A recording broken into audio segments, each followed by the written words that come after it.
Então, pessoal, a gente já viu como linearizar uma função. Vamos ver agora, que é bem semelhante, como linearizar um sistema. A linearização de um sistema se dá de forma semelhante à linearização de uma função, mas ela não pode ser feita em qualquer ponto de operação. Deve ser feita num ponto de equilíbrio do sistema. E aí, o que são esses pontos de equilíbrio? Um ponto de equilíbrio vai ser um ponto que, se o sistema chegar nele, ele vai permanecer nesse ponto indefinidamente, ou seja, ele não vai sair desse ponto. Isso é claro, pelo menos em teoria, porque a gente vai ver, até tem um exemplo abaixo que vai ilustrar isso. Eu posso ter um ponto de equilíbrio estável ou instável. Mas aí eu pergunto, o que é que isso quer dizer matematicamente, que o sistema vai chegar num ponto e vai permanecer nele, não vai sair? Isso quer dizer que todas as derivadas do meu sistema vão ser nulas, né? Então imagine que eu tenho um sistema, por exemplo, se a gente olhar esse sistema aqui, tá aqui o carro. A posição do carro é dada por esse x daqui, a partir daqui, né? Então, se eu digo que esse carro vai ficar parado num ponto, mas esse x tem velocidade, ou seja, x ponto aqui é diferente de zero, ele não vai ficar parado, porque essa velocidade vai afetar a posição, né? E vai fazer com que o carro se mova, né? O carro está se movendo, então a posição vai mudar. Ou seja, para o meu x ficar parado, é preciso que o x ponto seja zero. E é preciso, para o x ponto ser zero e se manter zero, é preciso que o x dois pontos seja zero. Então eu fico nesse loop. Então, a partir da primeira derivada, todas as outras de cima têm que ser zero, para que o sistema fique num ponto de equilíbrio, né? Para que seja um ponto de equilíbrio, para que ele permaneça nesse ponto indefinidamente. Beleza, pessoal? Por isso, para obter os resultados, para obter um ponto de equilíbrio, o que a gente faz é justamente pegar a equação do sistema e forçar essas derivadas a serem zero.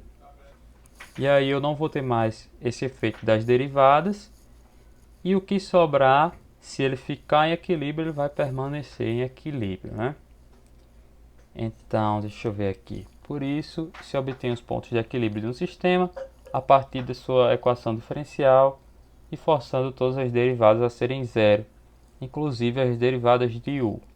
Então, inclusive as derivadas da entrada do sistema, da ação externa. Então, no caso aqui, que tem o mesmo carrinho, mas uma força puxando, essa força, se ela tiver uma derivada, o sistema também não vai estar em equilíbrio. Beleza, eu vou mostrar isso agora há pouco quando eu chegar nesse exemplo. Então vamos lá para alguns exemplos. A primeira equação é essa aqui que eu já mostrei a vocês. Eu disse que é a equação do sistema massa-mola-amortecedor. E aí eu vou mostrar como é esse sistema. Ó, esse sistema é um carrinho, que é uma massa preso a uma parede por uma mola e um amortecedor. Beleza? O amortecedor é um pouco mais difícil de entender a princípio, se vocês não estiverem familiarizados, mas a gente vai trabalhar principalmente com a mola aqui no início. Então, essa é a equação do meu sistema. Mx dois pontos mais bx ponto mais kx igual a zero. E aí, para o meu sistema estar em equilíbrio, estar num ponto de equilíbrio, eu tenho que estar num ponto em que eu chegue num x e permaneça nele. Então, eu pego essa equação e vou dizer, ó, para ser equilíbrio, eu tenho que x aqui ser zero e x2 aqui ser zero. Então, eu vou cortar isso aqui e isso aqui. O que me sobra essa condição aqui do k vezes x é Q ser zero, que isso vai ser verdade, como k é uma constante positiva, vai ser verdade quando o meu x for zero. O que isso quer dizer fisicamente?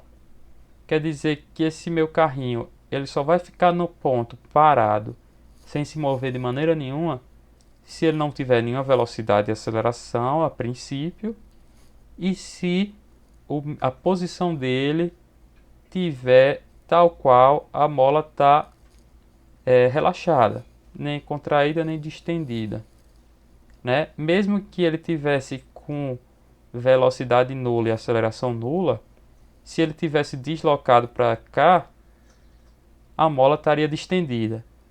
E aí ele não ia ficar parado, né? A mola ia puxar ele ia para cá e depois voltaria, ficaria num ciclo assim. Beleza, pessoal? Então, fisicamente, isso quer dizer que para ele estar zero, se está em equilíbrio, é preciso que as velocidades e acelerações sejam zero e que ele esteja numa posição em que a mola está relaxada. Esse segundo exemplo aqui é um mesmo sistema, massa, mola, amortecedor, só que tem uma força externa. E aí o que é que acontece? Como é que se dá o equilíbrio desse sistema fisicamente? Se a gente fizer uma analogia com o exemplo anterior, ele vai ficar em equilíbrio naquele mesmo quando eu não tiver as derivadas, né, velocidade e aceleração, e quando a força da mola se equilibrar com essa força externa. Beleza? Se a massa estiver para cá e a força da mola estiver puxando para um lado e a força externa para o outro, e elas se cancelarem, ele vai estar em equilíbrio. Então, o que é que eu vejo matematicamente? Quando eu tiro esse aqui e esse aqui, eu fico com kx aqui, vai ser o f aqui. Beleza? Qualquer ponto que satisfaça isso, então, se a mola tiver um pouco mais distendida, mas a força tiver um pouco mais forte, ele também vai ficar em equilíbrio. Então, qualquer ponto satisfazendo essa condição é um ponto de equilíbrio. O que é que acontece porque eu falei que eu não podia ter derivadas em U? Então, suponha que ele está em equilíbrio, mas eu tenho um F ponto diferente de zero, né? Meu F ponto é maior que zero. Então, quer dizer que ele está em equilíbrio, mas a força está crescendo. Então, ele não está em equilíbrio, não é um ponto de equilíbrio. Porque à medida que a força crescer, ela vai puxar mais a massa e a massa vai se mover. Então o x não vai permanecer constante. Beleza? Vamos para o próximo exemplo. O próximo exemplo eu também já tinha falado dessa equação. É a equação que descreve o movimento de um pêndulo. Então está aqui o meu pêndulo, aqui à esquerda. Beleza? Ele tem uma massa aqui concentrada, um haste sem massa e um ângulo θ, que é o que parametriza o movimento dele. E aí o que é que eu faço com essa equação? Eu vou cortar as derivadas, né? As derivadas vão ser nulas. Então isso aqui vai ser nulo e eu fico com GL seno de θq igual a zero.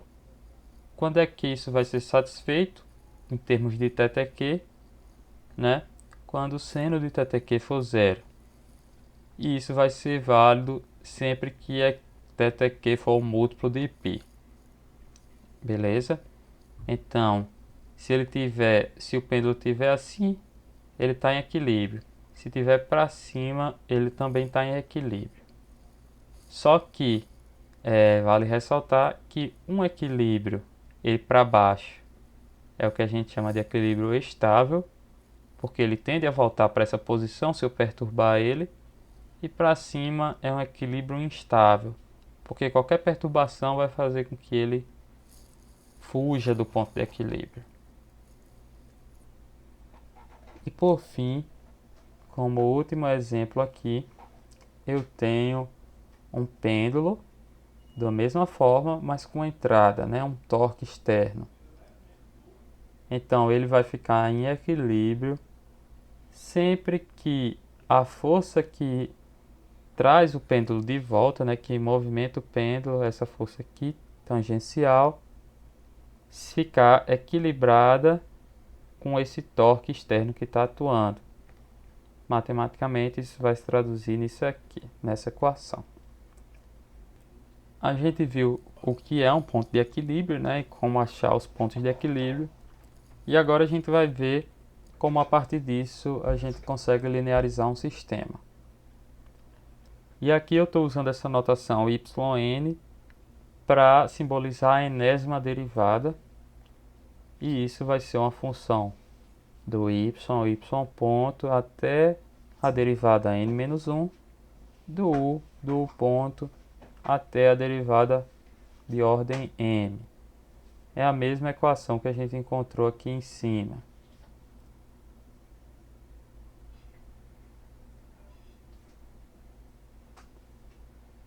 Está aqui. Essa mesma equação. Então vamos lá de volta. Beleza. O que a gente vai fazer? A gente vai linearizar essa função f em torno de um ponto de equilíbrio. E é basicamente o que a gente vai precisar fazer. A diferença da linearização de um sistema para a linearização de uma função, né, é que a do sistema ela tem que ser feita num ponto de equilíbrio. Não pode ser um ponto de operação qualquer. Mas em termos de linearização, a gente pode tratar f como sendo uma função e fazer essa linearização. Então a gente vai linearizar em torno de um ponto de equilíbrio do sistema, que é dado esse ponto aqui, né, com essas condições. E aí a gente vai obter yn aproximadamente, porque eu trunquei, a função avaliada nesse ponto e os termos de primeira ordem. Então, como se trata de um ponto de equilíbrio, essa função avaliada nesse ponto vai ser zero, porque é uma condição que advém dele mesmo ser um ponto de equilíbrio, né? Então isso aqui vai ser zero. E aí a gente faz algumas definições, como a gente fez da outra vez. O meu ΔY vai ser y menos y do equilíbrio, ΔY ponto, y ponto menos y ponto do equilíbrio, né? Lembrando que esse aqui é zero, né? Aqui vai ser zero. Aqui o como é uma derivada também é zero. Mas vamos lá. Aí eu faço isso até o meu ΔY de n-1. Defino também um ΔU, U menos EQ, o EQ, e um ΔU ponto, o ponto menos o EQ, e assim eu defino até o M. Finalmente, meu sistema linearizado, ele vai ser um ΔY n, né, a enésima derivada, e aqui eu vou ter a parte das derivadas. Então, df dy avaliado no ponto de equilíbrio, vezes o ΔY, df dy ponto avaliado no ponto de equilíbrio, vezes o ΔY ponto, né, dρf dρu, avaliado no ponto de equilíbrio, vezes ΔU, e assim segue até o M. Beleza, pessoal? Então, para finalizar, vamos ver alguns exemplos.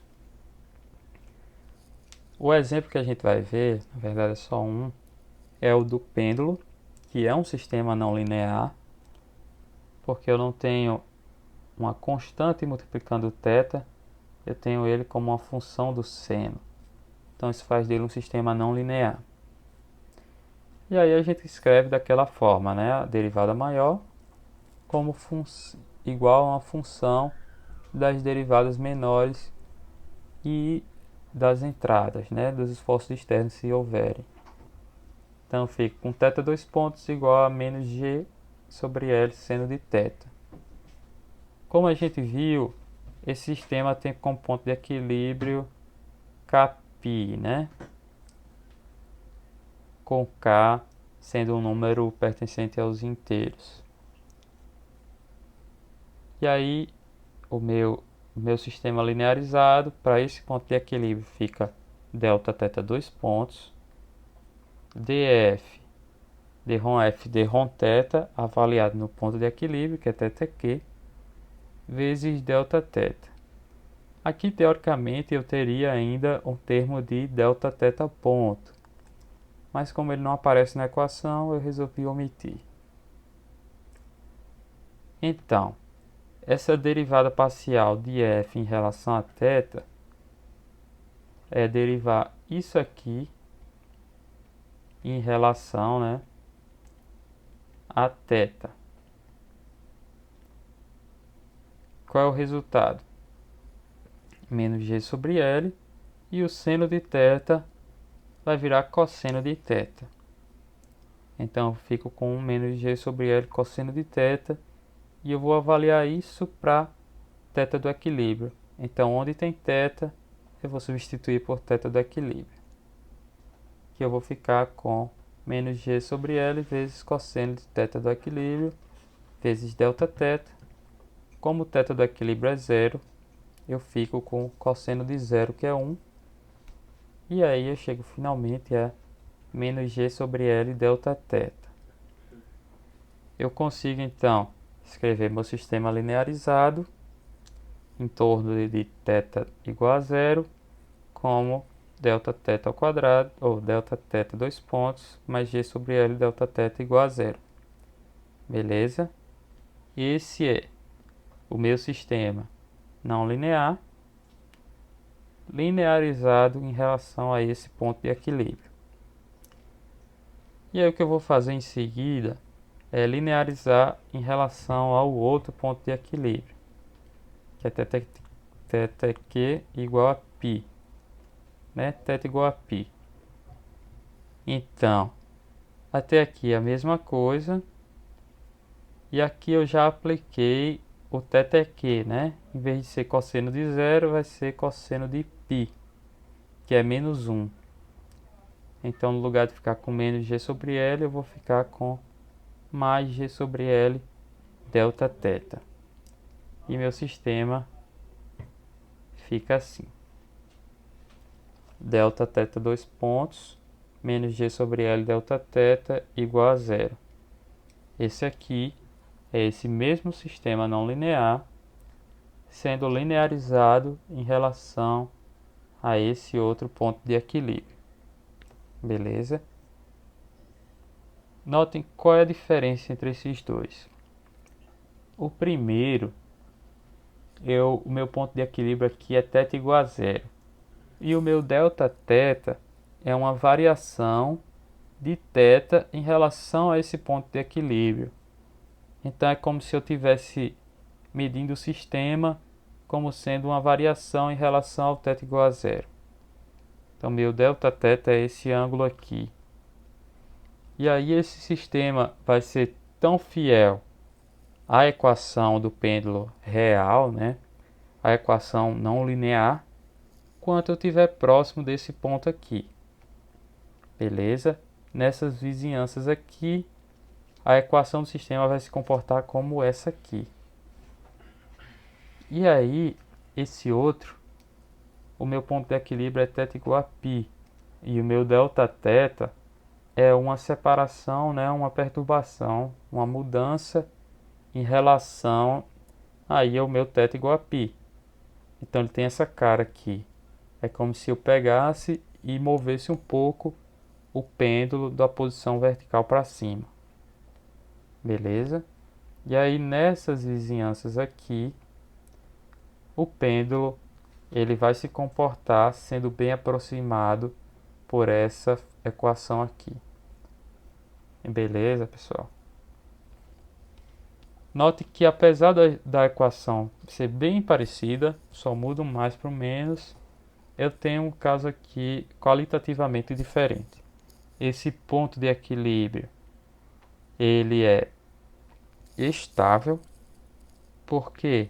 Porque se eu partir do ponto de equilíbrio, do jeito que está aqui, fizer uma perturbação, né, e soltar, ele tende a oscilar e voltar para o ponto de equilíbrio. E aqui ele é instável, porque qualquer perturbação que eu fizer aqui, ele não tende mais a voltar para o ponto de equilíbrio, né? Ele tende a fugir. Então, e essa diferença aparece justamente por causa desse menos e esse mais. Isso aí a gente vai poder analisar até mais na frente na disciplina. Mas essa diferença, apesar de tão pequena, faz muita importância qualitativamente. Então, e agora é a última coisa mesmo que eu queria mostrar. É só como é que a gente lineariza se eu tiver um sistema de equações não lineares. E aí o processo é bem semelhante. Primeiro eu vou achar os pontos de equilíbrio do sistema. Só que para achar esses pontos eu tenho que satisfazer todas as equações ao mesmo tempo. Então supondo que eu tenho uma equação x ponto igual a f1 de x y e y ponto igual a f2 de x e y, é preciso que essa equação de cima seja satisfeita e a equação de baixo também, né? Quando eu corto aí as derivadas, eu vou ficar com um sistema, né? E aí, resolvendo esse sistema, eu tenho que resolver para as duas equações ao mesmo tempo. E aí, tendo o ponto de equilíbrio, eu vou linearizar cada equação individualmente em relação a esse ponto de equilíbrio. O sistema resultante com cada equação linearizada é o meu sistema linearizado.